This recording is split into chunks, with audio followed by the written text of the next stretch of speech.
For students creating their own accounts or using SSO, they can go to storyboardthat.com/classroom.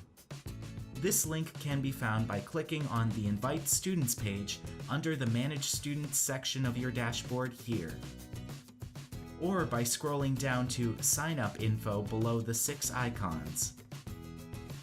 Be sure this is the exact URL they're going to, as it's the only location that will allow them to join your account. Once they get there, they'll want to create a username and a password, or if they'll be using the single sign-on, they'll click the appropriate option over here. Agree to terms and conditions and click Register. Then, students will be prompted for the school/teacher name and access key. This information is also in the Invite Students page. Students will enter a display name and click Join. This is what the student dashboard looks like. With the student successfully connected to your account, you can view their work from your own dashboard.